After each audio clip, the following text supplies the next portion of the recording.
पूर्व पर्यावरण मंत्री जयंती नटराजन पर नरेंद्र मोदी की टिप्पणी पर बवाल मच गया है। कांग्रेस ने जयंती नटराजन पर की गई टिप्पणी को लेकर मोदी पर हल्ला बोल कर दिया है। कांग्रेस ने कहा कि मोदी को अपने राज्य में हो रहे भ्रष्टाचार नजर नहीं आते हैं।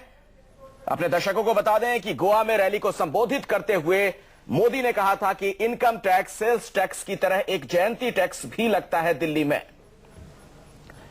नरेंद्र मोदी ने यह आरोप लगाया था कि यह टैक्स दिए बगैर पर्यावरण से जुड़ा कोई काम पूरा नहीं होता।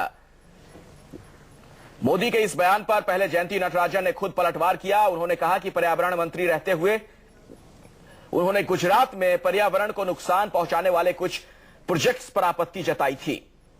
इसी वजह से उन्हें निशाने पर लिया जा रहा है और अब कांग्रेस के नेताओं ने मोदी पर हमला बोल दिया है। सवाल यह कि क्या मोदी अपनी इस विवादित टिप्पणी पर माफी मांगेंगे?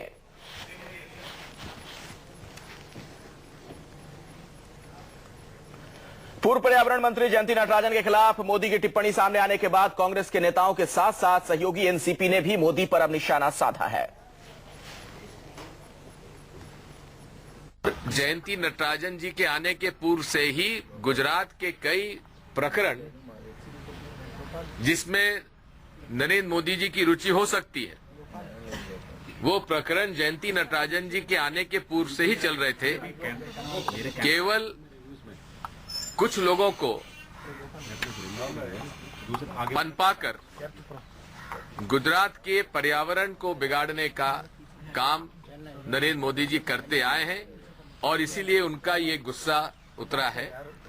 मैं पूछना चाहता हूं नरेंद्र मोदी जी से, आपने जयंती नटराजन जी पर अगर इस प्रकार का आरोप लगाया है तो प्रमाण दीजिए, अन्यथा माफी मांगिए। गुजरात में बहुत से लोग मोदी टैक्स का जिक्र नहीं करते हैं क्योंकि वहां जो लोकायुक्त का मामला इतने दिनों से पेंडिंग है और उस पेंडिंग की वजह से क्यों है वो पेंडिंग, इसलिए कि शायद मोदी टैक्स उभर के सामने आया जाए लोकायुक्त की रिपोर्ट में। इसलिए मोदी जी इतने ईमानदार और इतने बहादुर हैं कि उन्होंने पिछले 10-12 साल से लोकायुक्त की नियुक्ति नहीं होने दी है। जयंती जी का सवाल है और मंत्री के रूप में उन्होंने अपनी जिम्मेदारी का निर्वाह किया है और सिर्फ गुजरात के ही जो प्रोजेक्ट थे उनको ही नहीं रोका था, बल्कि कांग्रेस शासित राज्यों के भी जो प्रोजेक्ट थे उनको भी रोका गया था पर्यावरण के नाम पर।